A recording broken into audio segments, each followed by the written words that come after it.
નગર પ્રાથમિક શિક્ષણ સમિતિના 58મા બાળમેળાનું દબદબાભેર સમાપન થયું. 58મા સયાજી કાર્નિવલના સમાપન પ્રસંગે ઉપસ્થિત રહ્યા શિક્ષણ મંત્રી રીવાબા જાડેજા. શિક્ષણ મંત્રી રીવાબા જાડેજા સમિતિમાં અભ્યાસ કરતા બાળકોનું પરફોર્મન્સ જોઈ થયા અભિભૂત. સમિતિની શાળામાં અભ્યાસ કરતા બાળકોએ સાંસ્કૃતિક કાર્યક્રમો અને યોગ સહિતના બતાવ્યા કરતબો. શિક્ષણ મંત્રી રીવાબા જાડેજાના હસ્તે નવીન શાળાઓના ઓરડાનું કરાયું લોકાર્પણ. શિક્ષણ મંત્રી રીવાબા જાડેજાએ મંચ પરથી વડોદરાના કર્યા વખાણ. બાળકોને કાર્યક્રમ માટે તૈયાર કરવા અને તેમની સુરક્ષા પૂરી પાડવા ફરજ બજાવનાર તમામને આપ્યા અભિનંદન. મારા ધારાસભ્ય અને મંત્રી બન્યા બાદ 3 વર્ષના ગાળામાં પહેલી વખત આવા આયોજનો જોયા છે. બાળકોને વિવિધ કરતબો માટે તૈયાર કરનાર યુવા વિદ્યાર્થીઓ પર માન્યો આભાર. બાળકોના ટેલેન્ટને બહાર લઈ આવતા બદલ શિક્ષકો, ટ્રેનરો સહિતના કર્યા વખાણ. સમગ્ર ગુજરાતને દેશમાં જો આ પ્રકારનું બાળમેળાનું આયોજન થતું હશે તો વડોદરા શહેર ખૂબ બધી શુભકામનાઓ. કેમ કે આ આયોજન કરવું અમારે કલાક 2 કલાક બેસી અને નીકળી જવાનું હોય, પણ આની પાછળ સતત ચિંતા કરવીને જ્યારે આ પ્રકારની વ્યવસ્થા, આ પ્રકારનું કૌશલ્ય, આ પ્રકારના બાળકોની જે ટેલેન્ટ છે એને આ પ્લેટફોર્મ ઉપર લઈને આવવું, એમની સેફટીની ચિંતા કરવી, નાનામાં નાની ડિટેલ, એમની જમવાની વ્યવસ્થા, સેફટીની ચિંતા, કોઈ બાળક ક્યાંય પણ અસુરક્ષા અને સલામતીની ભાવના અનુભવે નહીં. એટલે એક હોમ બાઉન્ડ એન્વાયરમેન્ટમાં આ પ્રકારનું આયોજન 53 વર્ષોથી થતું હોય ત્યારે ખૂબ ગૌરવ થાય. અને કદાચ મને અતિશયોક્તિ નથી લાગતી એ બાબત કહેવામાં કે સમગ્ર ગુજરાત અને સમગ્ર ભારતમાં આ પ્રકારનું નગર પ્રાથમિક શિક્ષણ સમિતિ દ્વારા જો કોઈ આયોજન થતું હોય તો એ આપણા વડોદરા મુકામે થઈ રહ્યું છે. અને મને આ સયાજી બાગ એટલે કે કમાટી બાગના માધ્યમથી થઈ અને આપ આટલી સંખ્યામાં 3 દિવસ માટે જ્યારે બાળકોના મનમાં અને જ્યારે વર્ષ આવે ત્યારે સતત જેની જિજ્ઞાસા હોય, કુતૂહલતા હોય અને ઉત્સાહપૂર્વક આ બાળ મેળાની રાહ જોવાતી હશે એ ક્યાંક મને પણ હવે લાગી રહ્યું છે.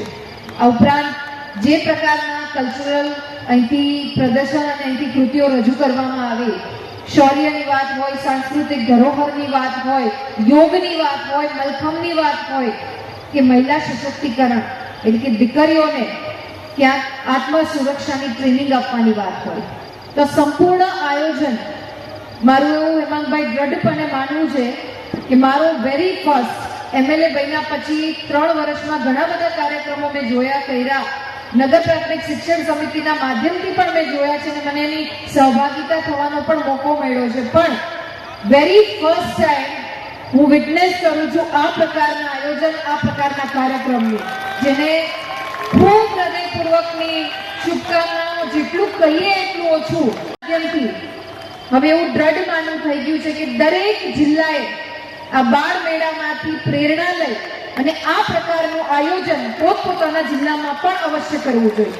એટલીસ્ટ શરૂઆત કરવાથી બાળકોને એક મંચ, એમનું ટેલેન્ટ, કેમ કે જરૂરી નથી કે દરેક બાળક, આપણે શિક્ષણને બહુ કોમ્પ્રોમાઇઝ અને કોમ્પ્રેસ કરી દીધું છે કે ગણિત, વિજ્ઞાન, સોશિયલ સાયન્સ અને લેંગ્વેજ, આ 4 જ વિષય આપણા માટે શિક્ષણની વ્યાખ્યા બની ચૂક્યા છે. પણ મને એવું લાગે છે કે શિક્ષણ છે એ આનાથી ઉપર ઉઠીને છે. કોઈ બાળક જો મેથ્સમાં નબળું છે પણ એ મલખમમાં અવ્વલ છે તો મારા માટે શિક્ષિત છે. કોઈ બાળક અંગ્રેજીમાં નબળું છે પણ એ યોગ સારી રીતના કરે છે તો મારા માટે એ બાળક શિક્ષિત છે. શિક્ષણની પરિભાષા ફક્ત અક્ષર જ્ઞાન પૂરતી સીમિત નથી રહેતી. એનાથી ઉપર ઉઠીને સંસ્કાર સાથેનું શિક્ષણ, મૂલ્યો આધારિત શિક્ષણ અને આવનારા સમયમાં જે વિકસિત ભારતની પરિકલ્પના, વિકસિત ગુજરાત થકી આપણે બધા કરીએ છીએ એમાં દરેકે દરેક ક્ષેત્રમાં ભરપૂર ટેલેન્ટ આવકાર્ય છે.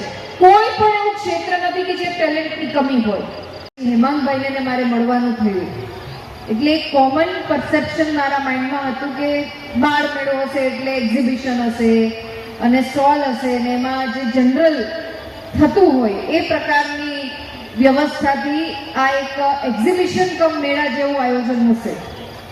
પણ જ્યારે એન્ટ્રી થઈ અને સૌ પ્રથમ જે આપણી ગુરુકુળ વ્યવસ્થા, આપણા 16 સંસ્કાર, એની ઝાંખી, એનું પ્રદર્શન અને એની સમજણ, એટલે ત્યારે મનમાં વિચાર આવ્યો કે આપણે જે ભારતને સોને કી ચિડિયા તરીકે ઓળખતા હતા અને મેકોલોએ આવી અને આ ભારત દેશની શિક્ષણ વ્યવસ્થાને ક્યાંક જળમૂળથી તોડી નાખી અને એક નવી શિક્ષણ વ્યવસ્થા મૂકી અને પછી આ દેશનું શાસન આપણા આદરણીય પ્રધાનમંત્રી શ્રી નરેન્દ્રભાઈ મોદી સાહેબના હાથમાં આવ્યું અને એમણે જ્યારે તત્કાલીન મુખ્યમંત્રી હતા અને દેશના યશસ્વી વડાપ્રધાન બન્યા ત્યાર સુધી શિક્ષણને હંમેશા કેન્દ્ર સ્થાનમાં રાખી અને સતત પ્રગતિ કેવી રીતના કરી શકાય, ગુરુકુળ પ્રથાને પુનઃઉત્થાપિત કરી અને આ વ્યવસ્થાને વધારે સુદૃઢ અને મજબૂત કેવી રીતના બનાવી શકાય માટે સતત ચિંતા વ્યક્ત કરી છે. કમ્પ્લીટલી સ્પીચલેસ છું, કેમ કે ઘણા કાર્યક્રમો એવા હોય છે કે જ્યાં બોલવા કરતા કંઈક ગ્રહણ કરીને જવું.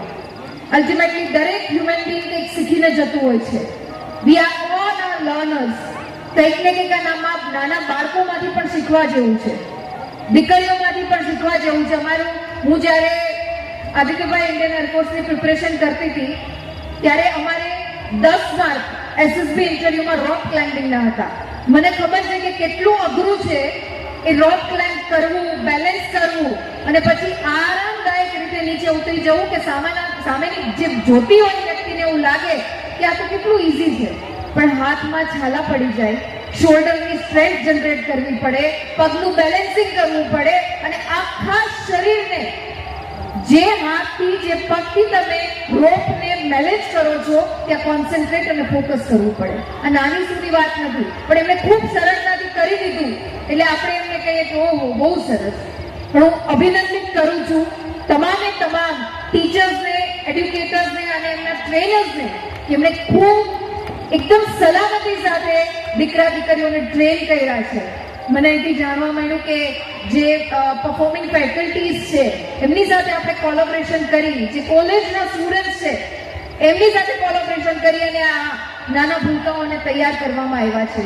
4 વર્ષથી લઈ અને માધ્યમિક શિક્ષણમાં અભ્યાસ કરતો એક વિદ્યાર્થી એનું કૌશલ્ય જ્યારે આ પ્રકારે આપણા બધાની વચ્ચે રાખતું હોય તો પહેલા ખૂબ બધી તાળીઓથી એમને આપણે વધાવીએ.